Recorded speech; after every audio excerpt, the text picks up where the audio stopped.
সুপ্রিয় দর্শক, যে যেখান থেকে দেখছেন আপনাদের জানাই ধন্যবাদ এবং সুস্বাগতম। আশা করি করোনার এই দুঃসময়ে আপনারা ভালো আছেন, সুস্থ আছেন, সুন্দর আছেন এবং স্বাভাবিকভাবে থাকবেন। সর্বোপরি আমরা এই করোনার দুঃসময়ে এই অনুষ্ঠানটা চালিয়ে যাচ্ছি কারণ কিছু ভিন্নতা দেওয়ার জন্য, মন মানসিকতাটা কিছু ডাইভার্ট করার জন্য। আজকে আমাদের সাথে আছেন দিরাই উপজেলার সাবেক উপজেলা চেয়ারম্যান এবং আমাদের দিরাই উচ্চ বিদ্যালয়ের শিক্ষক জনাব হাফিজুর রহমান স্যার। স্যারের কাছ থেকে প্রথমে যে জিনিসটা জানতে চাইব, এই রাজনীতিতে কিভাবে আসে স্যার? আজকের কথা অনুষ্ঠানে আমরা জানতে চাইব।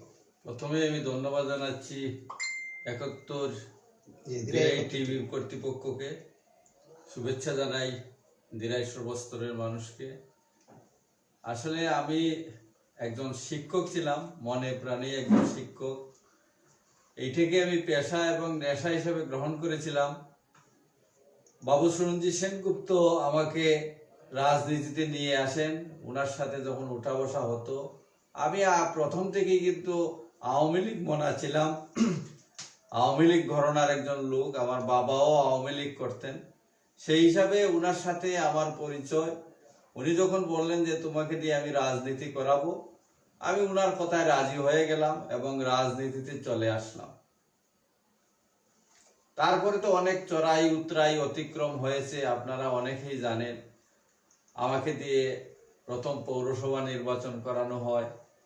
সেই পৌরসভা নির্বাচনে আমরা উপজেলা দল থেকে, আওয়ামী লীগ থেকে আমরা 4 জন নমিনেশন চেয়েছিলাম। এর মধ্যে আমরা 3 জন ইলেকশন করেছি। 3 জনের মধ্যে আমি সর্বোচ্চ ভোট পেয়েছিলাম। আমার নিকটতম প্রতিদ্বন্দ্বী ছিলেন, যিনি ফার্স্ট করেছিলেন বিএনপি থেকে, জনাব আহমদ মিয়া সাহেব। পরবর্তীতে আমি আবার নির্বাচনের জন্য প্রস্তুতি নিলাম। আমি আর নির্বাচন করি নাই দিরাই পৌরসভাতে। এইভাবে বিভিন্নভাবে ঘাত প্রতিঘাত অতিক্রম করে এক সময় আমি উপজেলা নির্বাচন করি। সেই উপজেলা নির্বাচনের রেজাল্ট আমার পক্ষে আসে। এইভাবে আমার রাজনীতিতে আমি কিন্তু অনেক সংগ্রাম, অনেক ত্যাগ তিতিক্ষার বিনিময়ে এই অবস্থানে চলে এসেছি। আমার জন্য রাজনীতিটা খুব সহজ ছিল না, কারণ যারা শিক্ষকতা করে তারা একটু সহজ সরল মনের মানুষ হয়, সবাইকে বিশ্বাস করে। এইভাবে বিশ্বাস করতে করতে আমি বারবার ঠকেছি। শেষ পর্যন্ত আমি উপজেলা নির্বাচনে উপজেলা চেয়ারম্যান হয়েছি। জানি না আপনাদের জন্য কতটুকু করতে পেরেছি, তবে আমার ইচ্ছার কোনো কমতি ছিল না। আমার সদিচ্ছা ছিল এই দেশের মানুষের পক্ষে কথা বলা, নিরন্ন নির্যাতিত মানুষের পক্ষে কথা বলা, নিপীড়িত মানুষের পক্ষে কথা বলা, তাদের পাশে থাকা। এবং আমার যে টিম ছিল সেটা হলো কৃষি এবং শিক্ষা। আমি উপজেলা পরিষদ নির্বাচনের পরপরই আমার পরিষদকে নিয়ে, আমার ভাইস চেয়ারম্যান 2 জন সহ সকল ইউনিয়ন পরিষদের চেয়ারম্যানদেরকে নিয়ে বসে এবং শিক্ষকদেরকে ডেকে একটি কর্মশালা করি যে শিক্ষায় কি কি সমস্যা আছে। কারণ আমরা বাটি অঞ্চলের মানুষ, আমরা শিক্ষায় অনেক পিছিয়ে। যেখানে দিরাইয়ের শিক্ষার হার ছিল মাত্র 37%, এটা দেখে অত্যন্ত মর্মাহত হলাম। তার কারণ হলো আমি একজন শিক্ষক ছিলাম, সেই হিসাবে শিক্ষার প্রতি দরদটা আমার একটু বেশি ছিল। আমি দেখলাম এর পরিবর্তন অবশ্যই ঘটাতে হবে। আর যদি শিক্ষার পরিবর্তন ঘটানো না যায়, তাইলে আমরা যত উন্নয়ন করি, শিক্ষার উন্নয়ন ছাড়া কোনো উন্নয়নই ফলপ্রসূ হবে না, টেকসই হবে না। আমি রাস্তা করলাম, আমি ড্রেন করলাম, আমি অবকাঠামোগত উন্নয়ন করলাম, কিন্তু রাস্তায় দাঁড়িয়ে যদি আমার ছেলে ইফটিজিং করে, আমার ছেলে মদ গ্রহণ করে, সে মাদকাসক্ত হয়, তাইলে এই রাস্তা বানিয়ে তো আমার কোনো লাভ নাই। তাই চাইলাম আমরা যাতে আমরা মানুষ সৃষ্টি করব, মানুষ বানাবো আমাদের সন্তানদের। করেছেন স্যার এই 5 বছরে, গত 5 বছরে শিক্ষাক্ষেত্রে আমি সর্বপ্রথম শিক্ষার উন্নয়নে আমরা প্রত্যেকটা বিদ্যালয়ে, প্রত্যেকটা ইউনিয়নে আমরা মা সমাবেশ, যেটা বাংলাদেশে প্রথম, আমরা প্রথম অভিভাবক সমাবেশ করেছিলাম। আমরা সাকসেস হতে পারি নাই, অভিভাবকরা তেমনভাবে সাড়া দেন নাই। তখন আমরা শুরু করলাম যে মা সমাবেশ, কারণ মায়েদের দরদ সন্তানের প্রতি অনেক বেশি। মায়েরা সন্তানের দরদ বুঝবেন, আমরা মা সমাবেশ শুরু করলাম এবং শতভাগ আমরা সফল হলাম। মায়েরা প্রত্যেকটা সমাবেশে 80 ভাগ 90 ভাগ মায়েরা উপস্থিত হতেন, তারা কথা শুনতেন এবং কি করে সন্তানদেরকে লালন শিক্ষায় এগিয়ে নেবেন সেই কথাগুলো তারা শুনতেন। কারণ শিক্ষা হচ্ছে এমন একটি শক্তি, যে শক্তি সূর্যের আলোর মতো। সূর্যের আলো যেভাবে পৃথিবীর প্রত্যেকটা অন্ধকার কোণে প্রবেশ করে পৃথিবীকে আলোকিত করে ফুলে ফসলে ভরে তুলে, ঠিক সেইভাবে শিক্ষার আলো আমাদের সন্তানদের মনে প্রবেশ করে তাদের মনকে আলোকিত করে, মনকে বিকশিত করে, সুন্দর মনের মানুষ তৈরি করে। তাই আমি আচরণগত দিক দিয়ে ভালো মানুষ না হয়, তার আচরণ ঠিক না থাকে, তাইলে কিন্তু এই শিক্ষার কোনো লাভ নাই। কারণ আপনারা দেখেছেন হলি আর্টিজানে যারা আক্রমণ করেছিল এরা সবাই ছিল মেধাবী ছাত্র, তারপরে ওরা মানবতাকে ধ্বংস করার জন্য অস্ত্র হাতে নিল। এই রকম শিক্ষার উন্নয়ন আমি চাই নাই। আমি শিক্ষার অবকাঠামোগত উন্নয়ন করেছি। আপনারা দেখেছেন অনেক সুন্দর সুন্দর আপনার বাউন্ডারি আছে বিভিন্ন স্কুলে, অনেকগুলা বিল্ডিং, যেগুলো আমরা 71টা বিল্ডিং স্কুলের আমরা সুপারিশ দিয়েছিলাম, তার মধ্যে 30টার মতো এসে গেছে, বাকিগুলো আসবে পর্যায়ক্রমে, এখনো আসছে। তো তারপর আমরা দেখলাম যে শিক্ষার মান উন্নয়ন করতে হলে শিক্ষকদের মান উন্নয়ন প্রয়োজন। শিক্ষকদেরকে আমরা বিভিন্নভাবে ট্রেনিং করিয়েছি এবং আধুনিক শিক্ষার সাথে আমাদের শিক্ষার্থীদেরকে পরিচয় ঘটানোর জন্য আমরা শতভাগ মাল্টিমিডিয়া প্রজেক্টরের ব্যবস্থা করেছি। এখন স্কুলে গেলেই দেখবেন যে প্রত্যেকটা স্কুলে ল্যাপটপ আছে, মাল্টিমিডিয়া প্রজেক্টর আছে, মাল্টিমিডিয়াতে ক্লাস হচ্ছে। এই যে আধুনিক প্রযুক্তির সাথে আমাদের বাটি অঞ্চলের মানুষের যোগাযোগটা অত্যন্ত কম, তাই যাতে তারা আধুনিক প্রযুক্তি ব্যবহার করে স্কুলমুখী হতে পারে, স্কুলকে যাতে আনন্দদায়ক করা যায়, আনন্দময় আনন্দঘন করা যায়, সেই জন্য আপনারা দেখবেন বিভিন্ন স্কুলে, সবগুলাতে আমরা পারি নাই, সময় হয় নাই, আমরা প্লে কর্নার করে দিয়েছি। যে ছাত্ররা আসবে, ছাত্রীরা আসবে, ওরা খেলাধুলা করবে, ওদের মন গঠন করতে হবে, শরীর গঠন করতে হবে, সেই জন্য খেলাধুলার প্রচুর ব্যবস্থা করেছি। আমরা প্রত্যেকটা স্কুলে খেলাধুলার সামগ্রী, ক্রীড়া সামগ্রী বিতরণ করেছি। এমনকি ছাত্রছাত্রীরা যাতে তারা বাড়ি থেকে টিফিন বক্স করে খাবার নিয়ে আসতে পারে, সেই খাবারের জন্য আমরা বিভিন্ন স্কুলে টিফিন বক্স বিতরণ করেছি। মিড ডে মিলের ব্যবস্থা আমরা কিছু কিছু স্কুলে করেছিলাম। এখন কি অবস্থায় আছে সেটা আমি জানি না, তবে আশা করি। আমরা একটু প্রসঙ্গ পাল্টাবো, আমরা আসবো রাজনীতিতে। দিনের রাজনীতির অবস্থা এবং আওয়ামী লীগের দৃশ্যমান উন্নয়ন সম্পর্কে জানতে চাই। বাংলাদেশ এখন উন্নয়নের মহাসড়কে জননেত্রী শেখ হাসিনার নেতৃত্বে, ওনার গতিময় নেতৃত্বে, গতিশীল নেতৃত্বের কারণে, ওনার বিচক্ষণতার কারণে বাংলাদেশ আর আজকে উন্নয়নের একটি রোল মডেল হয়ে আছে, একটি মহাসড়কে আছে, উন্নয়নের মহা মিছিলে আছে। আমরা যেদিকেই তাকাই আওয়ামী লীগের উন্নয়ন দেখতে পাই, অনেকগুলা মেগা প্রজেক্ট যেগুলা চলতেছে। আপনারা যদি দেখেন যে পদ্মা সেতুর মতো সেতু, যে সেতু করা বাংলাদেশের পক্ষে কোনোদিনই সম্ভব হতো না, সেই সেতুটি জননেত্রী শেখ হাসিনা ওনার ব্যক্তিগত উদ্যোগে দেশীয় অর্থায়নে একটি পদ্মা সেতু করা অত্যন্ত দুরূহ কাজ, সেটি তিনি করতেছেন। প্রায় 80 ভাগ কাজ শেষ হয়ে গেছে। আপনার রূপপুর যে পারমাণবিক বিদ্যুৎ কেন্দ্র, সেটা চালু হয়ে গেলে আমাদের আর বিদ্যুতের কোনো ঘাটতি থাকবে না। আমরা আমরা দিরাইশাল্লার দৃশ্যমান উন্নয়ন জানবো বেশিরভাগ, জাতীয় উন্নয়ন, যেহেতু আমরা এটা দিরাই ভিত্তিকে বেশি পরিচালিত করছি, যদি দিরাইশাল্লার দৃশ্যমান উন্নয়ন গুলো একটু বলতেন। দিরাইশাল্লার উন্নয়ন বলতে প্রথমেই যে আমি কথাটি এর ইতিমধ্যে বলে গেছি যে শিক্ষার উন্নয়নটা অনেক এগিয়ে গেছে, শিক্ষাটা অনেক উন্নয়ন হয়েছে, অনেক অবকাঠামোগত উন্নয়ন হয়েছে, সুন্দর সুন্দর বিল্ডিং হচ্ছে বিদ্যালয়গুলোতে, রাস্তাঘাটও নতুন নতুন রাস্তাঘাট হচ্ছে। আমাদের যে এমপি উনি অত্যন্ত সৎ এবং নির্ভীক কর্মঠ মানুষ, সারাক্ষণ ওনার মধ্যে মানুষের চিন্তা নিয়ে উনি কথা বলেন, মানুষের যাতে উন্নয়ন হয় সেই দিকে কথা বলেন, এবং অনেক উন্নয়ন হচ্ছে। রাস্তাঘাট, হ্যাঁ রাস্তাঘাট ভাঙবে, কারণ আমাদের বাটি অঞ্চল, এইখানে রাস্তাঘাট করাটা যে কত কঠিন কাজ আপনারা গেলেই বুঝতে পারেন। প্রতি বছরই রাস্তা করতে হয়, বৃষ্টি বাদলে ভেঙে নেয়, ঢেউয়ে ভেঙে নেয়। তারপরও এই বাটি অঞ্চলের উন্নয়ন করতে গিয়ে আমরা ওনাকে পরামর্শ দিয়েছিলাম যে আমরা কৃষির উন্নয়ন করব। আর কৃষির উন্নয়ন করতে হলে আপনি কৃষিভিত্তিক যে রাস্তাগুলা বিভিন্ন হাওরের মধ্য দিয়ে, মানুষ এখন যান্ত্রিক হয়ে গেছে, কৃষিতে যন্ত্র ব্যবহার করে গাড়ি দিয়ে ধান গুলাতে তুলে, তো এই রাস্তাগুলা করতে হবে। অনেকগুলা রাস্তা ইতিমধ্যে উনি দিয়েছেন এবং অনেকগুলা ইতিমধ্যে হয়ে গেছে। আগামীতে আরো 3 বছরে 4 বছরে আমার মনে হয় কোনো রাস্তা বাকি থাকবে না, অন্তত হাওরে। তাই কৃষির উন্নয়ন এবং শিক্ষার উন্নয়ন, এই দুইটা, আমরা যেহেতু কৃষি প্রধান দেশ এবং দিরাইয়ের মানুষ 90 ভাগই কৃষক, বাকি 10 ভাগও কিন্তু কৃষির উপরে নির্ভর। তাই কৃষির উন্নয়ন ঘটাতে হবে, পাশাপাশি যদি শিক্ষার উন্নয়ন হয়, অনেক আলোকিত মানুষ এখান থেকে বের হয়ে আসবে। অনেক দিরাই উচ্চ বিদ্যালয়, যে উচ্চ বিদ্যালয়ের এক সময়ের শিক্ষক আপনি ছিলেন, আমরা ওইখানে লেখাপড়া করেছি। 100 বছরের উপরে যার বয়স, আমরা 100 বর্ষ উদযাপন করেছি বাবু সুরঞ্জিত সেনগুপ্ত জীবিত থাকা অবস্থায়, কিন্তু এখনো সরকারি হচ্ছে না। এই ব্যাপারে কি বলবেন? প্রশ্নটা অত্যন্ত জটিল। আমি আগেই বলেছিলাম যে জটিল প্রশ্নগুলাতে না আসলেই হতো, কারণ এই দিরাই উচ্চ বিদ্যালয়ের প্রতি আমার একটু দুর্বলতা আছে। এই উচ্চ বিদ্যালয়ে আমি লেখাপড়া করেছি, এই উচ্চ বিদ্যালয়ে আমি শিক্ষকতা করেছি, আমার কৈশোর যৌবনের অনেকখানি অংশ এখানে কেটেছে। তাই ওই স্কুলের প্রতি আমার দুর্বলতাটা অনেক বেশি।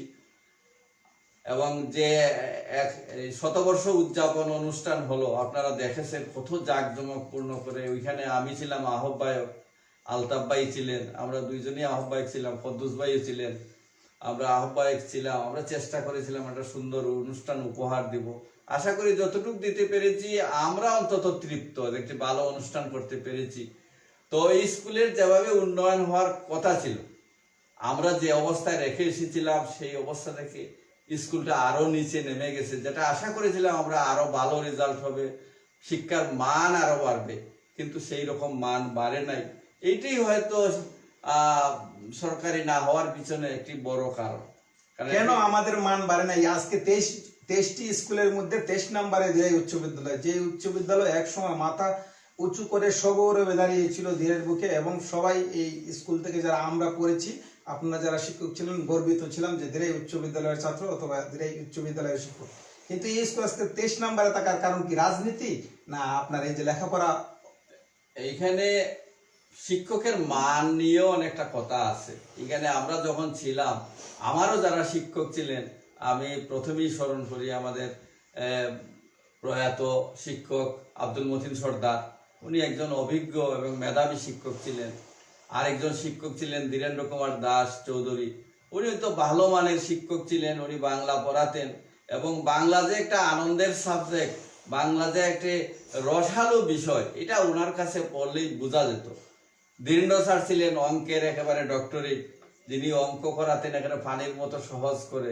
এইরকম শিক্ষক তখন ছিলেন। পরবর্তীতে যারা নিয়োগ পেয়েছেন, হ্যাঁ তারাও ভালো, আমাদের অনেক ছাত্র নিয়োগ পেয়েছে। এখানে অনেক ছাত্র দেখি, তাদেরকে আমি বলি যে আমরা আশা করেছিলাম যে আমাদের ছাত্র, যেহেতু তোমরা এই স্কুলে চাকরি করতেছো, তোমাদের কাছ থেকে আরো একটু ভালো। তবে প্রশাসনিক দুর্বলতা স্কুলের একটি পিছিয়ে পড়ার একটি বড় কারণ। কেন ভালো টিচার দিলাম, ভালো ছাত্র গেল, কি উপদেশ দিবেন ওনাদের? এইখানে যদি এই স্কুলের মান উন্নয়ন করতে হয়, প্রশাসনিক দুর্বলতা দূর করে ছাত্রছাত্রীদের উপস্থিতি বাড়াতে হবে। এখানে আমি চেয়ারম্যান থাকতে বারবার স্কুলটিতে গিয়েছি, ওইখানে দেখেছি যে উপস্থিতির যে হার 30%-এর উপরে কোনো দিনই হয় নাই। এইখানে যদি অন্তত 80% উপস্থিতি না হয়, তাইলে যত চেষ্টাই করি আমরা সেই মানও আনতে পারবো না, শিক্ষার হারও বাড়াতে পারবো না। শুধু যে শিক্ষকদের দোষ তাও নয়, এইখানে প্রশাসনিক দোষ তাও নয়, আমরা শিক্ষক, অভিভাবক, ছাত্র সবাই মিলিয়ে এর উন্নয়ন ঘটাতে হবে। আমাদের অভিভাবকদেরও এইখানে সচেতনতার অভাব আছে। অভিভাবকদেরকে আরেকটু সচেতন হতে হবে, খোঁজ খবর নিতে হবে তাদের ছাত্রছাত্রীরা কি করতেছে, স্কুলে যাচ্ছে কিনা, লেখাপড়ায় আছে কিনা, বসছে কিনা। আর যদি এই খোঁজ খবর না নেওয়া হয়, তাইলে দিরাইয়ের অবস্থা আরো খারাপ হবে। লোকেলে আপনারা জানেন, এখানে যদিও কথাটুকু এইখানে বললে সবাই শুনবে, তারপরেও আমি বলতেছি যে মাদকের যে জয় জয়কার, যেভাবে মাদকের বয়াল তাবা আমাদের যুব সমাজ, তরুণ সমাজের উপর পড়তেছে, অদূর ভবিষ্যতে হয়তো লেখাপড়া আর থাকবেই না, সবাই মাদক আসক্ত হয়ে যাবে। আমরা আপনার প্রসঙ্গে এই কথা বলবো, এই মাদক নির্মূল করার জন্য আমরা জানি দিরাই ইয়াবা এবং বিভিন্ন সময় বিভিন্ন ইয়াবার ব্যবসায়ী সহ পুলিশ প্রশাসন গ্রেফতার করেছে এবং এটার একটা সিন্ডিকেটও হয়তো অনেকের কাছেই জানাশোনা আছে। আমরা বলবো যে এই যে জিনিসগুলো, আপনিও ছিলেন উপজেলা প্রতিনিধি এবং উপজেলার নিয়ন্ত্রণের এক সময়, কিন্তু আপনাদের সময় থেকে এখনের সময় নিয়ে আপনারা কি করেছেন বা কি করছেন? আমরা মাদক নির্মূলের জন্য আপনারা দেখেছেন যে বারবার আইন শৃঙ্খলা কমিটির সভায় আমরা তুলে ধরেছি এবং একেবারে দীর্ঘ বক্তব্য রেখেছি কোথায় মাদক আছে, কারা এইসব করতেছে, এদেরকে ধরার জন্য পত্র পত্রিকা খুঁজলেও পাবেন। একদিন তো আমরা একেবারে ওসি সহ প্রশাসনের সব কর্তা ব্যক্তিদেরকে ধরেছিলাম, মেয়র সাহেবও ছিলেন ওই সভায়। আমরা একেবারে ডিটেলস বলেছি যে কোন জায়গায় কাকে কিভাবে ধরলে মাদক বন্ধ করা যাবে, কিন্তু তারপরেও প্রশাসনের সীমাবদ্ধতা আছে, সবকিছু তাদের পক্ষে সম্ভব হয় না, আমাদের পক্ষে সম্ভব হয় না। তাই যদি আমরা অভিভাবক সহ প্রশাসন সহ রাজনৈতিক নেতৃবৃন্দ সহ আমরা সবাই মিলে যদি উদ্যোগ নেই, অবশ্যই মাদক বন্ধ করা যাবে। দিরাই কি সেই সবাই মিলে উদ্যোগ নেওয়ার সম্প্রীতি বা এই অবস্থান কি ছিল বা আছে এখন? আমাদের রাজনৈতিক সম্প্রীতি ভালো ছিল, কিন্তু এখন এক তো করোনা, তারপরেও আমাদের রাজনীতির মধ্যে কিছুটা এখন আমাদের দ্বিধাদ্বন্দ্ব আছে, আমাদের মধ্যে মনোমালিন্য আছে, এইগুলা দূর করতে হবে। আমরা এমপিকেও বলেছি যে আপনি সবাইকে নিয়ে বসে যে আমাদের মনোমালিন্য, এটা খুব বড় বিষয় না, এটা নিয়ে বসলেই শেষ হয়ে যাবে। আর এই মনোমালিন্য থাকলে কিন্তু দিরার উন্নয়নটা বাধাগ্রস্ত হবেই। দিরাই পৌর শহরের উন্নয়নের জন্য আর কি কি প্রয়োজন বলে মনে করেন? আপনি একজন পৌর বাসিন্দা। হ্যাঁ, পৌরসভার সবচেয়ে যে বড় জিনিসটি আমাদের নজরে আসতেছে সেটা হচ্ছে জলাবদ্ধতা। অনেক জায়গায় জলাবদ্ধতা সৃষ্টি হয়ে গেছে, এখানে ড্রেনেজ ব্যবস্থাটা আরো উন্নতি ঘটানোর প্রয়োজন। রাস্তাঘাট মোটামুটি আছে সন্তোষজনক, তবে ড্রেনেজ ব্যবস্থার উন্নয়ন করতে হবে। এইগুলোর কাজ চলছে মোটামুটি। ড্রেনেজ ব্যবস্থা, আমরা থানার পয়েন্ট থেকে বাস স্ট্যান্ড এরকম বড় একটা ড্রেনেজ, বিভিন্ন পাড়া মহল্লায় দেখেছি ড্রেনেজ হচ্ছে। এছাড়া যাব আমরা উপজেলা প্রসঙ্গে এবং রাজনীতির প্রসঙ্গে। একজন আমরা এখানে কিছু কমেন্ট আসছে যেগুলো কফিল মিয়া বলছেন, ঢাকা থেকে দেখছি, প্রিয় স্যার ধন্যবাদ প্রিয় নেতা। একজন বলছেন বিএনপির ভোটে নির্বাচিত হয়ে সুযোগ বুঝে চলে গেলেন আওয়ামী লীগে। আমরা কমেন্ট থেকে নিতেছি, এটার উত্তরটা যদি স্যার। আমি প্রথমেই বলেছি যে আমি আওয়ামী লীগ ঘরানার, বিভিন্নভাবে আমাকে চড়াই উতরাই অতিক্রম করে ইলেকশন করতে হয়েছে। হ্যাঁ, আমি বিএনপি থেকে ইলেকশন করেছিলাম, কিন্তু বিএনপি যাওয়ার পরে, কারণ আমার যে মন মানসিকতা আর বিএনপির যে মন মানসিকতা আদর্শ দুইটার মিল হয় নাই, এই কারণে আমি শেষ পর্যন্ত বাধ্য হয়েছিলাম আমার ঘরে ফিরে আসতে।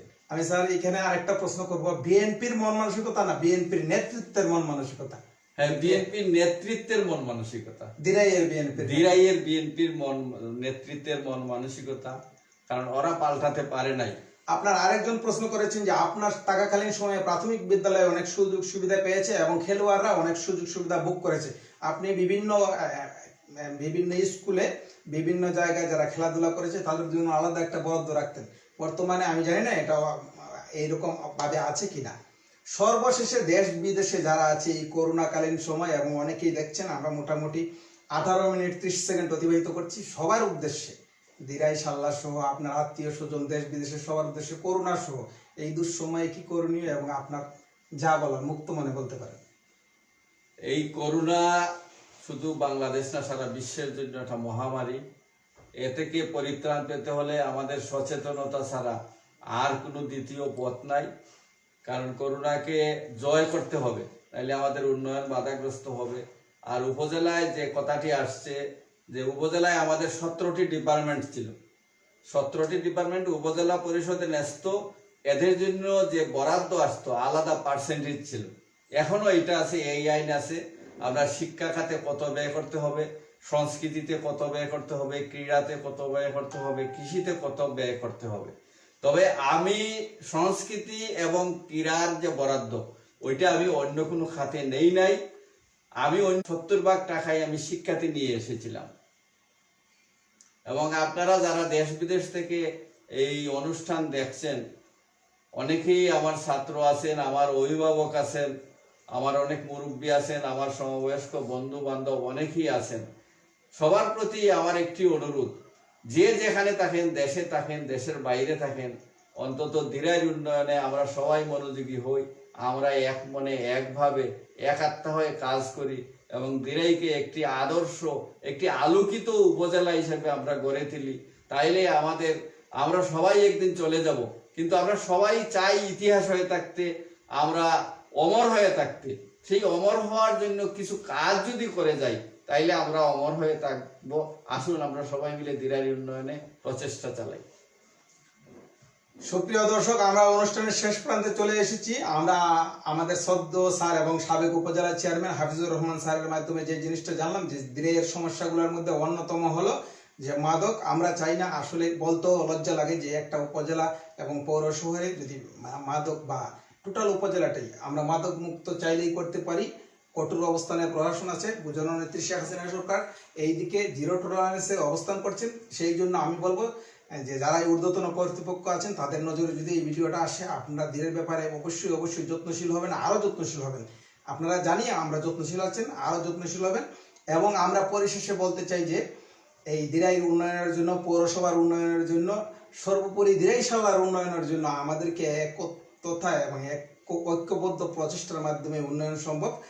আর আমরা ধন্যবাদ জানাবো স্যারকে যে আমাদের এখানে মূল্যবান সময় দেওয়ার জন্য।